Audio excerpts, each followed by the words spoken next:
साथियों, आप लोग एडुटेरिया NCERT class 6 to 12 first unit प्रश्न ऑल आउट देखने वाले हैं लोग। तो चलिए स्टार्ट करते हैं। ये सीरीज कंटिन्यू रहेगा, आप लोग इसको देखिएगा। क्विक रिवीजन के लिए है, फटाफट देखते हैं। फर्स्ट क्वेश्चन है, सुलेमान और किरथर पहाड़ियाँ कहाँ स्थित है? तो सुलेमान और किरथर पहाड़ियाँ जो है पाकिस्तान में स्थित है। नेक्स्ट क्वेश्चन है, सिंधु को हिदोस अथवा इंडोस सर्वप्रथम किसने कहा था? तो सिंधु को हिदोस अथवा इंडोस सर्वप्रथम ईरान तथा यूनानियों ने कहा था। ईरानी या यूनानियों ने कहा था। थर्ड क्वेश्चन है, पांडुलिपियों को निम्न में से किस भाषा में लिखा गया है? तो पांडुलिपियों को संस्कृत और प्राकृत तथा तमिल, इन तीनों भाषाओं में लिखा गया है। पांडुलिपियों को संस्कृत, प्राकृत और तमिल, इन तीनों भाषाओं में लिखा गया है। फोर्थ क्वेश्चन है, भारत को उपमहाद्वीप कहा जाता है क्योंकि? भारत को उपमहाद्वीप क्यों कहा जाता है, प्रश्न पूछ रहा है। तो इसमें फर्स्ट है ऑप्शन बड़े आकारों के कारण, और दूसरा है कथन समुद्रों, पहाड़ियों और पर्वतों से बटे होने का कारण। तो ये दोनों कथन हमारा सही हो जाएगा, एक और दो दोनों सही हो जाएगा। नेक्स्ट क्वेश्चन है, पांडुलिपियों का महत्व है। तो पांडुलिपियों का क्यों महत्व है? तो क्वेश्चन नंबर 5 का क्या हो जाएगा? सभी सही है हमारा, 1 2 3 4 यानी सभी सही है। क्या है? तो प्राचीन ज्ञान विज्ञान की बातों की चर्चा। दूसरा है राजाओं के जीवन की चर्चा की प्राप्ति। तीसरा है धार्मिक मान्यताओं व व्यवहारों की चर्चा। और चौथा स्तंभ लेखों के अध्ययन में। तो इन सभी में पांडुलिपियों का महत्वपूर्ण योगदान है। नेक्स्ट क्वेश्चन है, ब्रूज होम में आवास के संबंध में निम्नलिखित कथनों पर विचार करें। तो बुर्ज होम में लोग गड्ढों के नीचे घर बनाते थे। तो ये कथन बिल्कुल सही है कि बुर्ज होम में लोग गड्ढे के नीचे घर बनाते थे। और नेक्स्ट कथन है, पुरातत्वविदों को झोपड़ियों के अंदर तथा बाहर दोनों ही स्थानों पर आग लगाने की जगह मिली। तो ये भी सही है, यानी 1 और 2 दोनों कथन सही है। नेक्स्ट क्वेश्चन है, संभावित रूप में सबसे पहले मनुष्य द्वारा कहाँ गेहूँ, जौ उगाना और भेड़ बकरी पालन प्रारंभ किया गया? तो 7 का ऑप्शन हो जाएगा सी, यानी मेहरगढ़। मेहरगढ़ में सबसे पहले गेहूं और जौ उगाया गया था। नेक्स्ट क्वेश्चन है,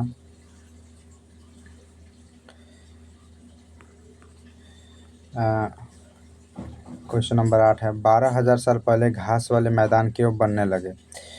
तो 12,000 पहले घास वाला मैदान इसलिए बनने लगे क्योंकि जलवायु परिवर्तन के कारण। 12,000 पहले घास वाले मैदान जलवायु परिवर्तन के कारण बनने लगे। क्वेश्चन नंबर 9 है, नवपाषाण काल के औजारों के संबंध में निम्नलिखित कथनों पर विचार करें। औजार पॉलिश किए जाते थे और इस अवधि में ओखल और मूसल का उपयोग अनाज को पीसने के लिए किया जाता था। तो ये दोनों सही है, दोनों कथन सही है। तो हमारा ऑप्शन क्या हो जाएगा? ऑप्शन नंबर सी हो जाएगा। नेक्स्ट क्वेश्चन है, प्रारंभिक मानव अखेटक खाद्य संग्राहक के रूप में एक जगह से दूसरी जगह क्यों घूमते थे? तो पहला कथन है, एक जगह रुकने के कारण वहाँ फल, वृक्ष तथा जानवरों को खाकर समाप्त कर देते थे। और नेक्स्ट है, दूसरा शिकार ढूंढने के कारण, यानी फर्स्ट सही है। दूसरा शिकार ढूंढने के कारण भी अपना आवास चेंज करते थे। फिर मवेशियों का चारा ढूंढने के लिए, ये भी सही है। और मौसम बदलने के कारण, ये भी तो सही है। तो ऑप्शन नंबर सभी हो जाएगा, ऑप्शन नंबर डी हो जाएगा। इसका ऑप्शन हो जाएगा, ऑप्शन नंबर डी हो जाएगा। नेक्स्ट क्वेश्चन आता है 11 नंबर, मेसोलिथिक या मध्य पाषाण युग के संबंध में निम्नलिखित कथनों पर विचार करें। पहला कथन है, इस समय पत्थर के औजार को माइक्रोलिथ कहा जाता था। दूसरा कथन है, पत्थर के औजार आकार में बड़े थे। और तीसरा कथन है, इस समय पुराने किस्मों और औजार अनुपस्थित थे। तो ऑप्शन क्या हो जाएगा? तो इसमें कह रहा है सही विकल्प का पहचान करना है। तो इसमें सही विकल्प केवल हो जाएगा, केवल और केवल एक हो जाएगा, ऑप्शन नंबर ए हो जाएगा। यानी कथन नंबर 1, इस समय पत्थर के औजार को माइक्रोलिथिक कहा जाता था। बाकी दो गलत हैं। नेक्स्ट क्वेश्चन है 12 नंबर, हड़प्पा सभ्यता के अंत होने का क्या परिणाम हुआ? तो कथन पहला, हड़प्पाई नगरों को लोगों ने छोड़ दिया। फिर है, मुहर लेखन तथा बाटों का प्रयोग बंद हो गया। कच्चों मालों का आयात घट गया। और चौथा है, नए बस्तियों की संख्या बढ़ गई। तो 12 का ऑप्शन हो जाएगा ऑप्शन नंबर डी, यानी सभी के सभी सही है कथन। नेक्स्ट क्वेश्चन है, हड़प्पाई संस्कृति के संबंध में मिलान कीजिए, कौन कहाँ से है? तो हड़प्पाई सभ्यता में ऑप्शन नंबर हो जाएगा, पहला है तांबा। तांबा कहाँ से आयात किया जाता था? तो तांबा जो है राजस्थान से आयात किया जाता था। ऑप्शन नंबर बी हो जाएगा। और टीन जो है अफ़गानिस्तान से आयात किया जाता था, और सोना जो है कर्नाटक से। तो इस प्रकार ऑप्शन हमारा हो जाएगा 1 का ए, 2 का 1 का बी, 2 का या 3 का सी। ऑप्शन नंबर बी सही हो जाएगा। नेक्स्ट क्वेश्चन है, हड़प्पाई सभ्यता के अंत के संबंध में इतिहासकारों ने क्या क्या अटकलें लगाई है। नदियों के सूखने के कारण, जंगलों के विनाश होने का कारण, चारागाह मैदान समाप्त होने के कारण, बाढ़ के कारण, शासकों के नियंत्रण समाप्त होने के कारण। तो 14 का क्या हो जाएगा? 14 का डी हो जाएगा। ऑप्शन नंबर सभी के सभी सही है। पहला भी सही है, नदियों के सूखने के कारण, जंगलों के विनाश होने के कारण, चारागाह के मैदान समाप्त होने के कारण, बाढ़ के कारण और शासकों के नियंत्रण समाप्त होने के कारण। तो ऑप्शन नंबर क्या हो जाएगा? डी। नेक्स्ट क्वेश्चन है, हड़प्पा कहाँ अवस्थित है? हड़प्पा कहाँ अवस्थित है?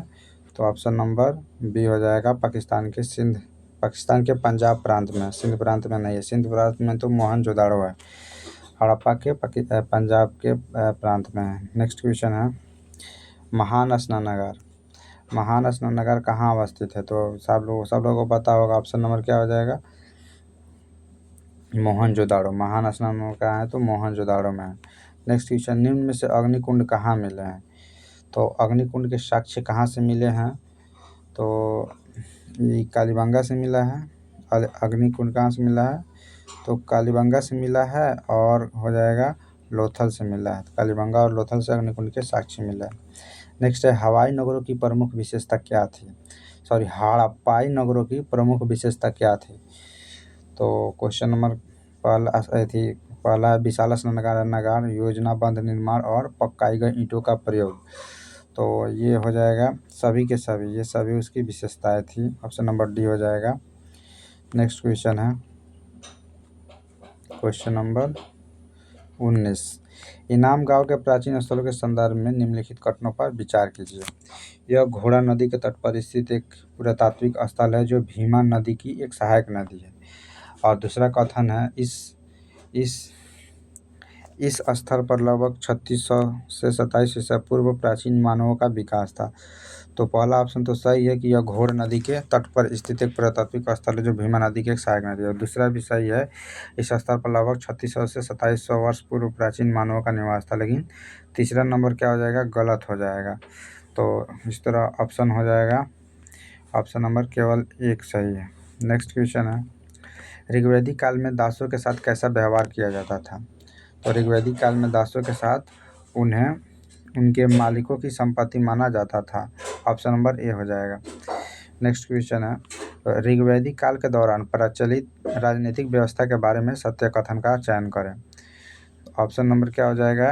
डी हो जाएगा। इसमें से कोई सही नहीं है। यानी राजा के पास लोगों से कर एकत्र करने की शक्ति थी। राजा का पुत्र स्वाभाविक रूप से राजा का उत्तराधिकारी होता था। नेक्स्ट क्वेश्चन है, महापाषाण में मृतकों को विशिष्ट बर्तनों से दफनाया जाता था, जिन्हें कहा जाता है क्या कहा जाता था? तो काले और लाल बर्तन कहा जाता था। महापाषाण में मृतकों की विशिष्ट बर्तनों से दफनाया जाता था, जिन्हें कहा जाता था काले और लाल बर्तन। नेक्स्ट क्वेश्चन है, महाजनपदों के शासकों ने संसाधन जुटाने के लिए नियमित अधिकारियों की नियुक्ति की। यानी कथन ये है। फिर कारण इसका कह रहा है, जनता द्वारा स्वेच्छा से दिए गए अवसर आधारित दान, विशाल किलों के निर्माण और बड़ी व्यवस्था सेनाओं के रखरखाव की संसाधनों की मांग को पूरा करने के लिए पर्याप्त नहीं थे। तो 23 का हो जाएगा। दोनों सत्य है और आर्य का सही व्याख्या करता है। नेक्स्ट क्वेश्चन है, सिकंदर महान किस नदी के तट पर पहुंचा था जिसके बाद उसके सैनिकों ने और आगे पूरब की ओर बढ़ने से इनकार कर दिया था? तो ऑप्शन हो जाएगा ब्यास। इसका आंसर क्या हो जाएगा? ब्यास नदी के किनारे से वो लौट गए थे। वजित संघ की सभाओं में भाग लेने से किन समूहों को सख्ती से बाहर रखा गया था? तो वजित संघ में महिलाएं, दास और कर्मकार। ऑप्शन यानी बी हो जाए, महिलाएं, दास और कर्मकार को समूह से बाहर रखा गया था। नेक्स्ट क्वेश्चन है 26 नंबर, वजित संघ का वर्णन किस पुस्तक में है? तो वजित संघ का वर्णन किस में है? तो दीघनिकाय, यानी ऑप्शन सी में है, वजित संघ का दीघनिकाय में वर्णन है। उत्तर वैदिक काल की सामाजिक स्थिति के बारे में निम्नलिखित कथनों पर विचार करें। महिलाओं और शूद्र दोनों वेदों का अध्ययन करने की अनुमति नहीं दी गई थी। अब वर्ण व्यवस्था जन्म के आधार पर तय की जाती थी। तो ये कौन सा सही है? तो दोनों के दोनों सही है, दोनों कथन सही है, यानी ऑप्शन नंबर सी हो जाएगा। नेक्स्ट क्वेश्चन है, महाजनपद काल के संबंध में निम्नलिखित कथनों पर विचार करें। कथन एक है, हल के फाल अब लोहे के बनने लगे। कथन दूसरा है, धान के पौधों का रोपण प्रारंभ हो गया था। तो ये क्या हो जाएगा? कौन सा असत्य है? यानी न तो एक होगा न तो दो, यानी पहला भी कथन सही है और दूसरा भी कथन सही है। नेक्स्ट है, महाजनपद काल में अनाज रखने के लिए किस पात्र का उपयोग किया जाता था? महाजनपद काल में अनाज रखने के लिए चित्रित धूसर मिर्वाण का अनाज का प्रयोग किया जाता था, सॉरी पत्र का प्रयोग किया जाता था। 30 है, अफगानिस्तान से प्राप्त होने वाले कंधार अभिलेखों के संबंध में निम्नलिखित कथनों पर विचार कीजिए। पहला कथन है, अभिलेख पर अशोक शासक का आदेश उत्कीर्ण करवाया गया है, और दूसरा कथन इसे ब्राह्मी भाषा में लिखा गया है। तो इसमें से कौन सा कथन सही है? तो इसमें से केवल और केवल एक कथन सही है, अभिलेख पर अशोक शासक का आदेश उत्कीर्ण करवाया गया, तो इसलिए ऑप्शन हमारा ए हो जाएगा, ओनली वन। जनपद का अर्थ क्या होता है? जनपद का अर्थ क्या होता है? 31 का जनपद का अर्थ क्या होता है? तो ऑप्शन नंबर क्या हो जाएगा? बी, जन के बसने की जगह। ऑप्शन नंबर बी हो जाएगा, जनपद का अर्थ जन की बसने की जगह होता है। महाजनपद का उद्भव लगभग कितने वर्ष पूर्व हुआ था? तो महाजनपद का उद्भव लगभग 2500 साल पहले हुआ था। नेक्स्ट क्वेश्चन है, भारतीय दर्शन की शाखा को उसके संस्थापक से मिलाइए। तो इसमें क्या कह रहा है? भारतीय दर्शन को उसके संस्थापक से मिलाइए। तो 1 का क्या हो जाएगा? वैशेषिक का कनाद हो जाएगा, डी हो जाएगा। 2 का सी हो जाएगा, योग पतंजलि, और 3 का बी हो जाएगा, सांख्य का कपिल, और पूर्व मीमांसा का जैन। तो इस प्रकार हमारा ऑप्शन नंबर ए सही हो जाएगा। नेक्स्ट क्वेश्चन है, क्वेश्चन नंबर कौन है? 33 है, तो इधर होगा क्वेश्चन नंबर 34। पाणिनि के संबंध में निम्नलिखित कथनों पर विचार करें। उन्होंने संस्कृत के लिए व्याकरण तैयार किया। उन्होंने एक वैशेषिक क्रम में स्वर की रचना की, परंतु व्यंजनों के बाद के काल में अन्य विद्वानों द्वारा जोड़ा गया। तो कौन सा सही पूछ रहा है?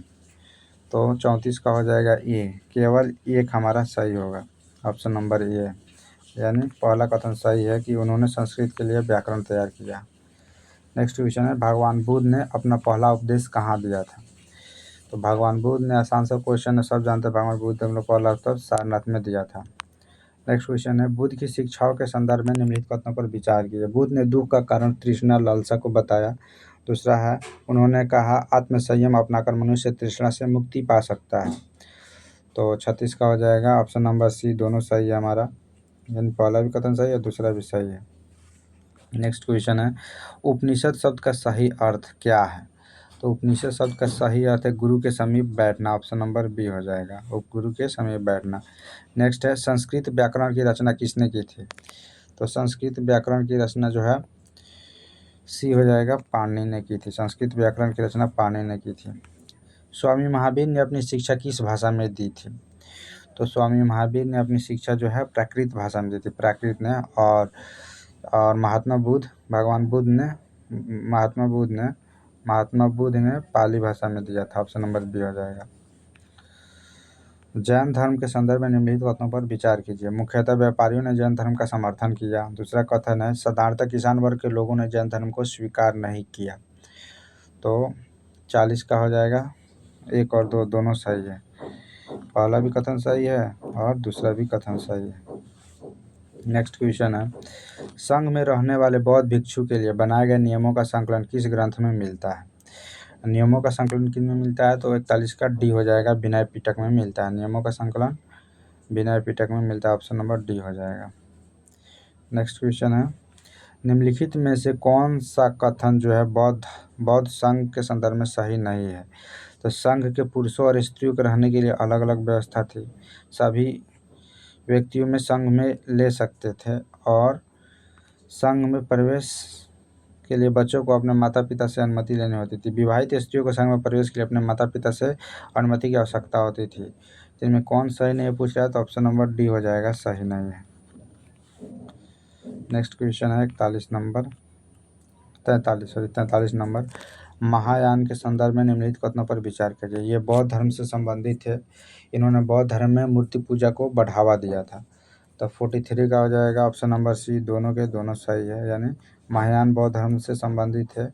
और बौद्ध धर्म में मूर्ति पूजा को बढ़ावा किसने दिया था? तो महायान संप्रदाय ने दिया था। बोधिसत्व के संबंध में निम्नलिखित कथनों पर विचार कीजिए। वे ज्ञान प्राप्ति के पश्चात एकांतवास में साधना करते थे। बोधिसत्व की पूजा काफ़ी लोकप्रिय थे। वे भारत के बाहर जापान, चीन, दक्षिण कोरिया में काफ़ी लोकप्रिय हुए। तो 44 का हो जाएगा ऑप्शन नंबर बी हो जाएगा। केवल 2 और 3 सही है। यानी बोधिसत्व की पूजा काफ़ी लोकप्रिय थे और वे भारत के बाहर जापान, चीन और दक्षिण कोरिया का काफ़ी लोकप्रिय हुए। नेक्स्ट क्वेश्चन है 45 नंबर। बुद्ध की जीवनी, बुद्ध चरित्र के रचनाकार निम्नलिखित में से कौन थे? तो बुद्ध की जीवनी रचनाकार हैं अश्वघोष। बुद्ध चरित्र के अश्वघोष हैं। नेक्स्ट क्वेश्चन है बौद्ध धर्म प्रचार के संबंध में निम्नलिखित कथनों पर विचार कीजिए। बौद्ध धर्म दक्षिण पूर्व की ओर श्रीलंका, म्यांमार, थाईलैंड तथा इंडोनेशिया सहित दक्षिण पूर्वी एशिया के अन्य भाग में भी फैला। इन क्षेत्रों में थेरवाद नामक बौद्ध धर्म का आरंभिक रूप अधिक प्रचलित था। तो 46 का हो जाएगा ऑप्शन नंबर सी, यानी 1 और 2 दोनों सही है। नेक्स्ट क्वेश्चन है प्रायः स्तूपों के चारों ओर परिक्रमा करने के लिए एक वृत्ताकार पथ होता था जो कहलाता था, क्या कहलाता था?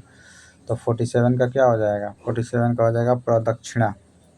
प्रदक्षिणा, उसको प्रदक्षिणा कहते थे। 48 है साम्राज्य में ऐसी कौन सी सामाजिक और धार्मिक समस्याएं थी जिन्होंने अशोक को परेशान किया और उन्हें धर्म के प्रचार के लिए प्रेरित किया? तो पहला कथन है विभिन्न धर्मों को मानने वाले लोगों के बीच आपसी संघर्ष। दूसरा है दासों और सेवकों के साथ दुर्व्यवहार। तीसरा है परिवारों और पड़ोसियों के बीच आपसी लड़ाई या झगड़े। तो 48 का हो जाएगा डी हो जाएगा। 1, 2 और 3 तीनों सही है, यानी पहला भी कथन सही है, दूसरा भी सही है, तीसरा भी सही है। इस प्रकार ऑप्शन डी सही है। नेक्स्ट क्वेश्चन है यह एक विशाल और सुंदर नगर है। यह एक विशाल प्राचीर से घिरा हुआ है। इसमें 570 बुर्ज और 64 द्वार है। यहाँ 2 और 3 मंजिला मकान लकड़ी और कच्ची ईंटों से बने हैं। पाटलिपुत्र की भव्यता और वास्तुकला का वर्णन करने वाले उपयुक्त कथन निम्नलिखित में से किस प्राचीन यात्री द्वारा लिखा गया था?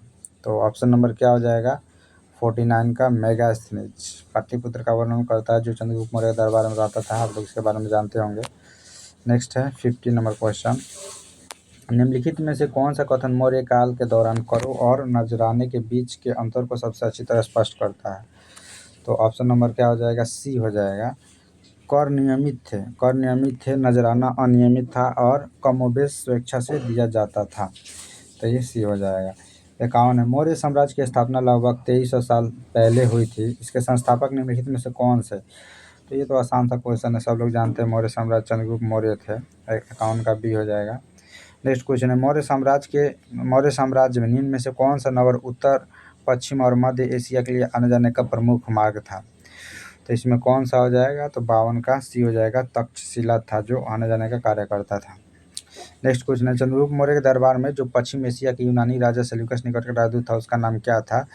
तो सेल्यूकस निकटर के राजा का नाम क्या था? तो मेगास्थनीज था। 53 का डी हो जाएगा, मेगास्थनीज था। नेक्स्ट क्वेश्चन निम्नलिखित में से कौन भारत आए? विदेशी आक्रमणकारियों का सही क्रम क्या है? तो 54 का हो जाएगा हिंद यवन। सबसे पहले कौन है? हिंद यवन आए, उसके बाद शक आए, उसके बाद हिंद पार्थियन आए, उसके बाद कुषाण आए। नेक्स्ट है अशोक ने जगह जगह जाकर लोगों को शिक्षा देने के लिए अधिकारियों की नियुक्ति की। इन अधिकारियों को निम्नलिखित में से किस नाम से जाना जाता है? तो इन अधिकारियों को धम्म महामात्र के नाम से जाना जाता है। ऑप्शन नंबर बी हो जाएगा। नेक्स्ट क्वेश्चन है अशोक के संबंध में निम्नलिखित कथनों पर विचार कीजिए। अशोक ऐसा पहला शासक था जिसने अभिलेखों द्वारा जनता तक अपना संदेश पहुंचाने की कोशिश की।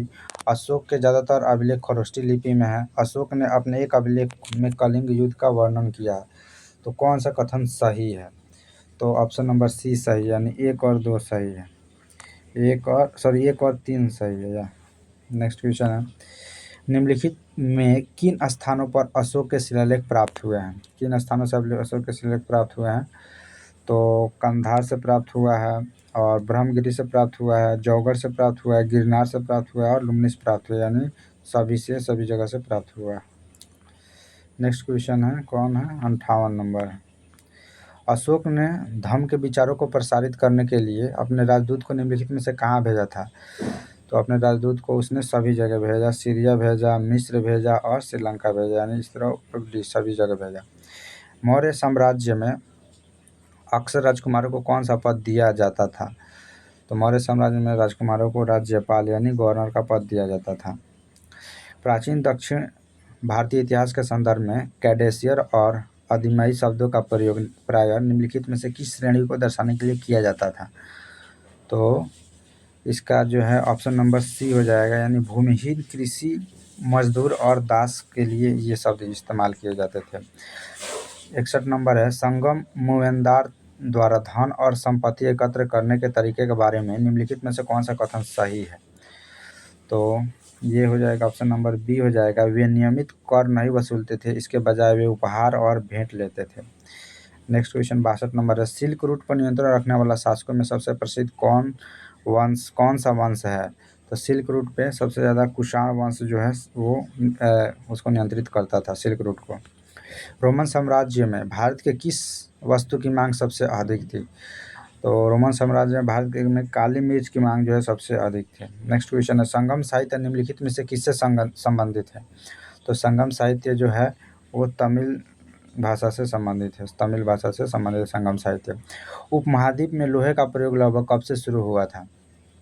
तो लोहे का प्रयोग 3000 साल पहले से शुरू हो गया था, ऑप्शन नंबर सी हो जाएगा। दक्षापथ के स्वामी निम्नलिखित में से कौन कहे जाते थे? दक्षापथ के स्वामी निम्नलिखित में से कौन कहे जाते थे? तो हो जाएगा सातवाहन दक्षापथ के स्वामी कहे जाते थे, 66 का बी हो जाएगा। निम्नलिखित में से कौन कुषाणों की दूसरी राजधानी रही है? तो कुषाणों की दूसरी राजधानी कौन रही है? तो 67 का सी हो जाएगा, यानी मथुरा हो जाएगा। कुषाणों की दूसरी राजधानी मथुरा रही है। नेक्स्ट है, ओरिका मेरू नामक प्राचीन पत्थर निम्नलिखित में से कहाँ स्थित है? तो ओरिका मेरू जो है पुदुचेरी में स्थित है। कहाँ है? तो पुदुचेरी में। नेक्स्ट क्वेश्चन है 69 नंबर, आहत सिक्के के संदर्भ में निम्नलिखित कथनों पर विचार कीजिए। आहत सिक्के सामान्यतः आयताकार, वर्गाकार या गोलाकार होते थे। आहत सिक्के को सामान्यतः ढालकर बनाया जाता था। और तीसरा, यह सिक्के चांदी या तांबे के विभिन्न आकृतियों के होते थे। तो 69 का हो जाएगा ऑप्शन नंबर बी। इसमें कौन गलत पूछ रहा है? तो ऑप्शन नंबर बी गलत हो जाएगा, आहत सिक्के को समांतर ढालकर बनाया जाता था, यही गलत है। 70 नंबर क्वेश्चन है, मथुरा के अभिलेखों में निम्न में से किसका उल्लेख मिलता है?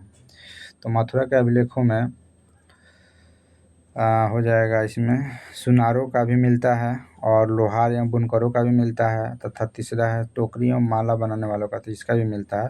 तो ये सभी का वर्णन मिलता है। नेक्स्ट है, प्रशस्ति का अर्थ क्या होता है?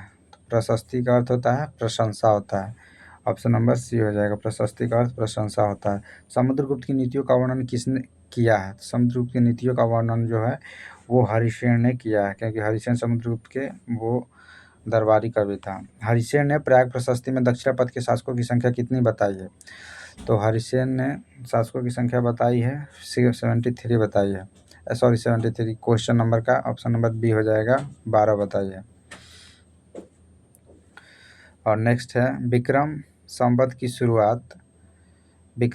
शुरुआत को किस शासक से जोड़कर देखा जाता है? तो विक्रम संवत की शुरुआत को चंद्रगुप्त द्वितीय से साथ जोड़कर देखा जाता है। चंद्रगुप्त द्वितीय ने विक्रम संवत की शुरुआत की थी।